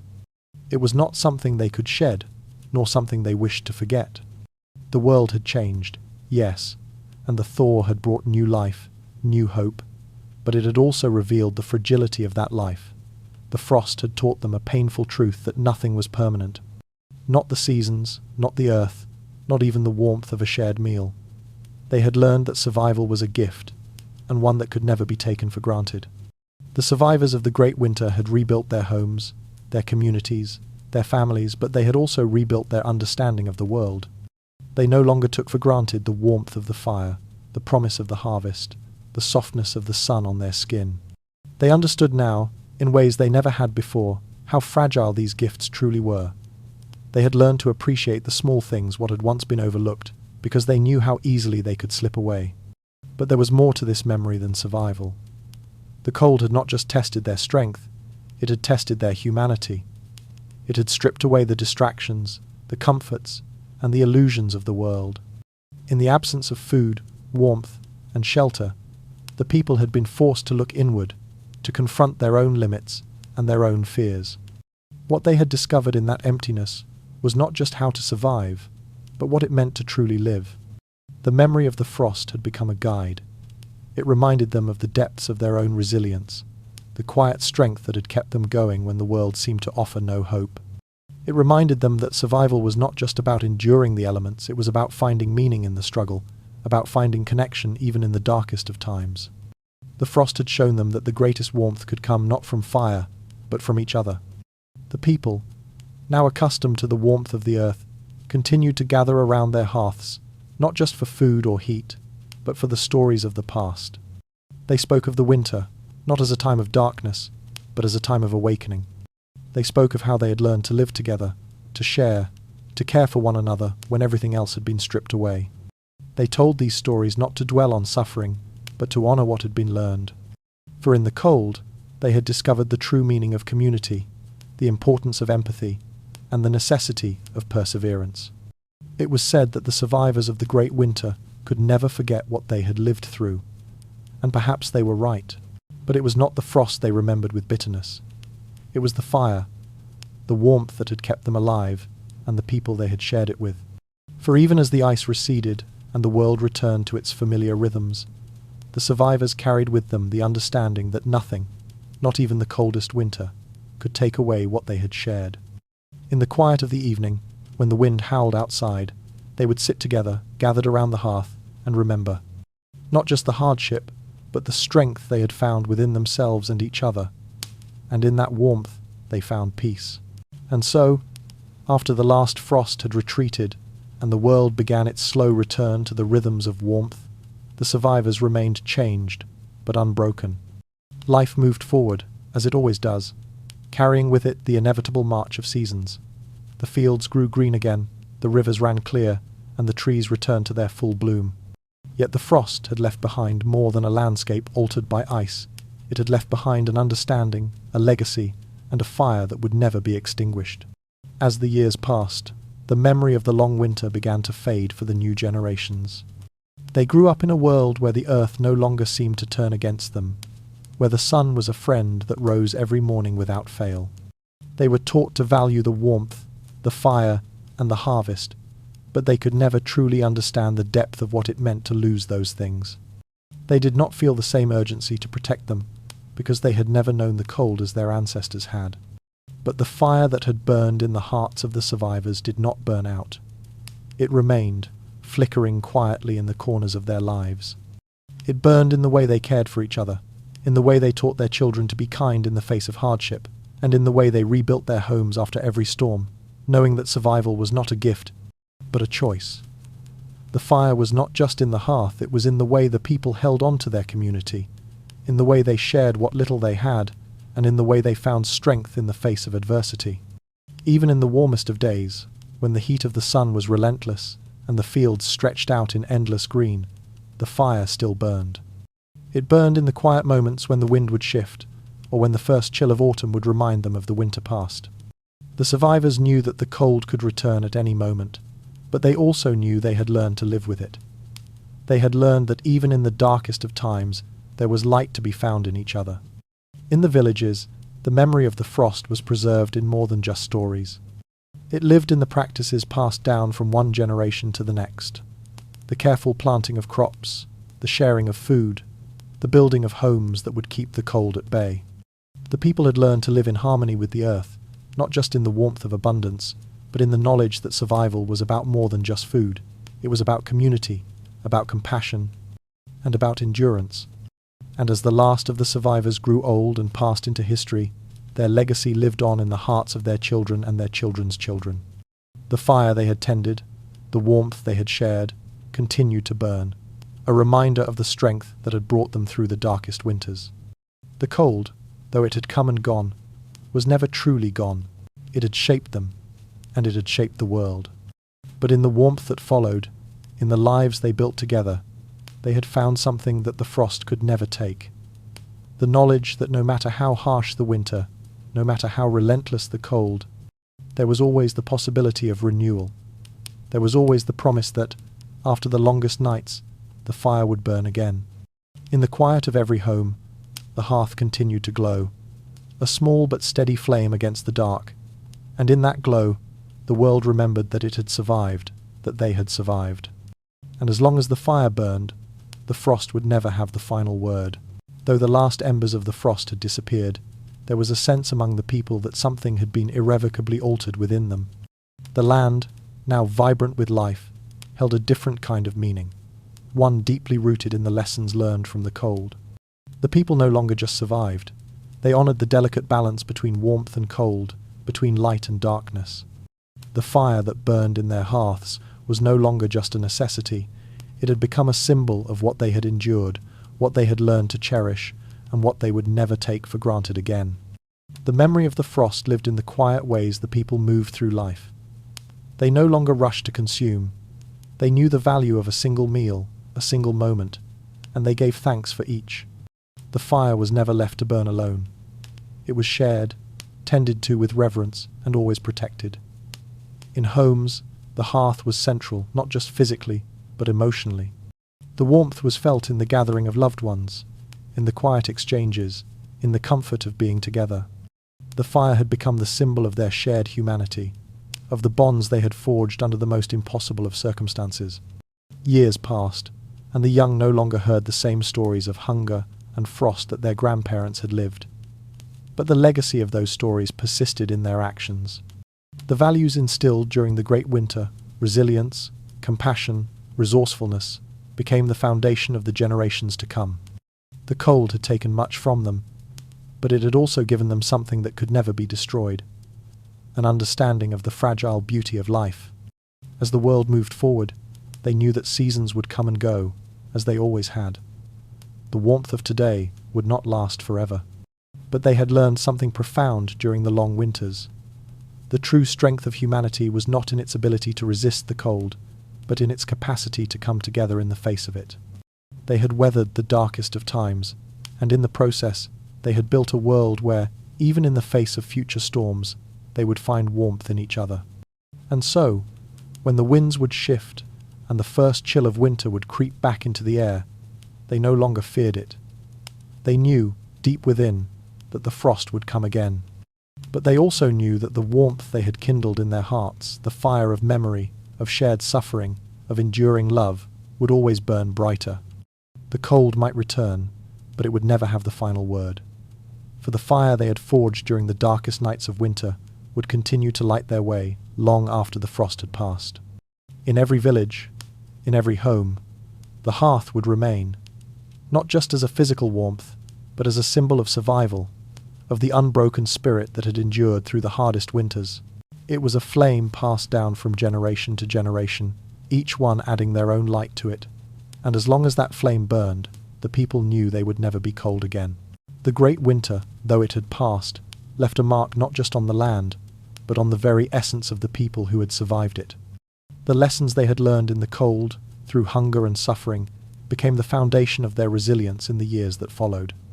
They had learned that survival was not simply a matter of living through a season, but of understanding the deeper rhythms of life, how to endure through the inevitable storms, how to rebuild even when the world seemed to have turned its back. In the early days of the thaw, there was an unmistakable sense of hope, but that hope was tempered by the knowledge that it had come at a steep cost. The people had witnessed the collapse of everything they had once known: their lands, their homes, their crops, their very futures. They had fought against not just the physical cold, but the cold of fear, of isolation, of doubt. Yet through it all, they had found a way to survive, and in surviving, they had found something even greater: a deeper understanding of themselves, of each other, and of the world they lived in. The survivors didn't simply return to the life they had known before the frost. No, they approached their new lives with a kind of reverence, knowing that life, in all its beauty and fragility, was to be cherished. They understood now that every moment of warmth, every moment of growth, was a gift. The earth, which had seemed so cruel in its indifference, now seemed more precious than ever, and they treated it with the respect it deserved, for they knew how quickly it could turn cold again. Farmers became more attuned to the land, not just as a resource to be exploited, but as a partner in their survival. They understood the cycles of the earth more deeply, knowing that the same soil that gave them food could just as easily strip it away. They learned to rotate their crops, to nurture the earth rather than deplete it, and to care for their animals as companions in their shared struggle. The frost had taught them the importance of balance, of working in harmony with the land, not simply taking from it. In the villages, life took on a new rhythm. People didn't just gather for meals, they gathered for strength. They shared what little they had, and in doing so, they created bonds that were stronger than any physical warmth. The hearth became a symbol not just of comfort, but of unity. When one person had food, they shared it with others, for they had learned that survival was not an individual effort, but a communal one. The people had been isolated during the frost, but they emerged from it, knowing that they could never survive again in isolation. The community was their greatest strength. And as the years passed, the memory of the Great Winter was passed down, not just as a tale of survival, but as a story of transformation. The people no longer feared the coming of winter. They knew it was inevitable, and they had learned to prepare. But more than that, they had learned that winter was not something to be feared, but something to be respected. For it was in the winter, in the deepest cold, that they had discovered the warmth that truly mattered, the warmth of family, of community, of shared humanity. The frost had come, and it had tested them, but it had also given them something that no summer could ever provide: a deep, abiding understanding of the value of life itself. They had endured, and in enduring, they had been reborn. The cold had broken them, but in that breaking, they had found their true strength. They had learned that survival was not just about weathering the storm, but about finding warmth in the darkest of times, about holding on to each other when the world seemed to have nothing left to offer. As the years unfolded, the survivors of the Great Winter began to rebuild not just their physical world, but their very understanding of what it meant to live in harmony with nature. The thaw had brought back the earth's rhythms, but it had also reshaped the rhythms of their hearts. It was no longer enough to simply endure the seasons. They had learned to appreciate them, to welcome the changes with gratitude and understanding. What had once been feared, the frost, the cold, the storms, was now embraced as part of the cycle, a necessary force that would forever remind them of the strength needed to survive. The winter had carved deep into the land, into their bodies, and into their spirits. It had forced them to confront their own vulnerability, their dependence on each other, and their profound connection to the earth. And in that confrontation, they had found not just survival, but meaning. The ice had not just tested their strength, it had taught them to respect the world they lived in, to understand the delicate balance between life and death, growth and decay. With the return of warmth, the people began to plant again, not just crops, but new beliefs. Beliefs rooted in the hard-earned wisdom of their struggle. The idea of community, of shared survival, blossomed once more. Villages once fragmented by distance and distrust now found themselves bound together, not by law or tradition, but by necessity, by the quiet understanding that together they were stronger. The elders passed down the knowledge they had learned during the frost: how to save, how to ration, how to preserve, and those lessons were not just about food, but about spirit. They taught that survival was not an isolated act, but one that required compassion, cooperation, and an unwavering belief in each other. As they rebuilt their homes, they constructed them not as fortresses against the cold, but as sanctuaries of warmth. The hearth became the heart of the home, not merely as a source of fire, but as a symbol of family, of unity, of shared purpose. People gathered not just to eat, but to listen to stories, to share in the warmth of each other's company. The fire became more than just a necessity. It became a ritual, a reminder of the fires that had kept them alive when all else seemed lost. And in that shared warmth, they found strength, not just to survive, but to thrive. The world, it seemed, had learned something too. Nature had always been a cycle, but the frost had revealed its power, and in doing so, it had humbled those who lived by its rhythms. The people had learned that no matter how much they tried to control the seasons, they were ultimately at the mercy of something far greater. But instead of fearing that power, they had come to respect it. They understood now that the earth's harshness was not a punishment, but a necessary force that would always be part of their lives. And so, even as the world moved forward, even as the people flourished in the warmth of the return of the sun, they held on to the lessons of the frost. They remembered what it had taught them, not just to survive, but to appreciate life in all its forms. The seasons, with all their changes, were no longer something to fear. They were something to celebrate, for each season brought its own gifts, its own lessons, its own beauty. Through the generations that followed, the memory of the winter never faded. It was passed down, not just as a tale of hardship, but as a story of transformation. The people carried the legacy of the frost within them, not as a burden, but as a reminder that the fire they kept burning, the warmth they shared, was precious. It was something that could never be taken for granted, something that could only be cherished because they had once known what it was like to have it threatened. In the villages, the elders continued to tell the story. They spoke not just of what they had lost, but of what they had gained. They spoke of the strength it took to endure, to rebuild, to find warmth again in a world that had seemed so cold. And the younger generations, who grew up in the comfort of abundance, listened. They listened not just to the stories, but to the lessons embedded within them. That survival was not just about overcoming adversity, but about finding meaning in the struggle, about discovering the value of what could be easily lost. The story of the Great Winter became more than just a history, it became a way of life.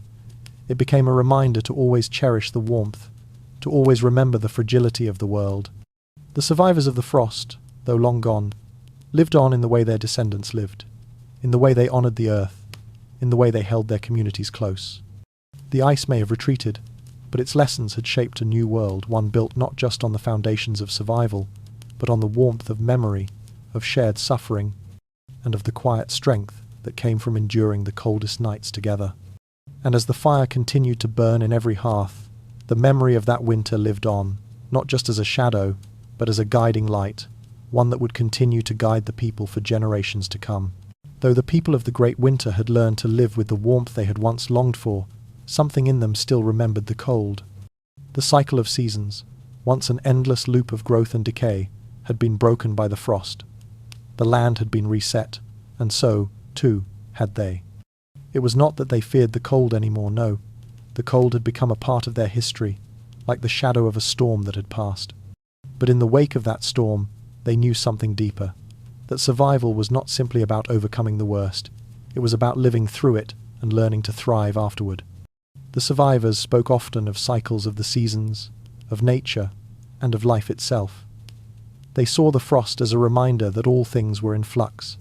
Just as the earth went through periods of cold and warmth, so too did their lives. There were times of abundance and times of hardship, but it was in those moments of hardship that their true strength was forged. They had learned that nothing in life was permanent, not the harvest, not the heat of the sun, and certainly not the grip of winter.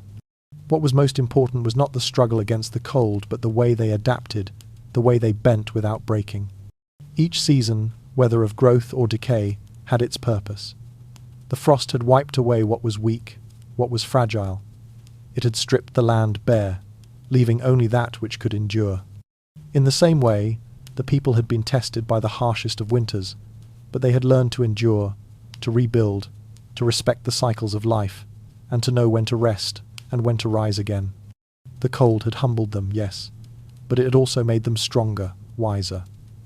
They no longer saw nature as something to conquer, but as a force to respect, to work with, to learn from. When the warm days returned, the people did not celebrate the return of summer as they once might have. They had learned that every season, whether harsh or gentle, was a part of life's intricate dance. Instead of living in a state of permanent yearning for the warm months, they embraced the full spectrum of existence, the cold and the heat, the long days and the long nights. The fire they had fought for had taught them more than survival. It had taught them to see beauty in the struggle, to find meaning in what might have seemed like suffering. They no longer waited for the sun to shine permanently, but found peace in the balance between light and dark, warmth and cold. The great winter had also taught them about cycles of human life, how each person is born, grows, ages, and eventually dies. Just as the frost had come, seemingly unbidden, and then receded, so too would the people live through their own cycles, times of struggle and times of peace. The stories of the winter were not just stories of survival, but of rebirth. They spoke of how one must let go of the old in order to make space for the new. How the land, like the human heart, could heal from the harshest of wounds. The children, though they never knew the chill in their bones that their parents had felt, understood the lessons embedded in the stories. They learned that life, much like nature, was not to be taken for granted. They learned that there would be seasons of difficulty, moments when the world would seem to close in on them, but that these times would pass. What mattered was not the storm itself, but how they navigated it. They learned to trust the cycle, to know that after the darkest winter, the light would return. And so, the people lived in a state of quiet preparedness, not out of fear, but out of respect. They did not live their lives in anticipation of another cold season, but they were aware, always, of the delicate balance between warmth and cold, between life and death. They planted their crops with care, shared their food with open hands, and built their homes with the knowledge that the elements could never be fully controlled. What they could control was their response. They could prepare, adapt, and endure. In the villages, stories of the great winter continued to be told, but they became something different.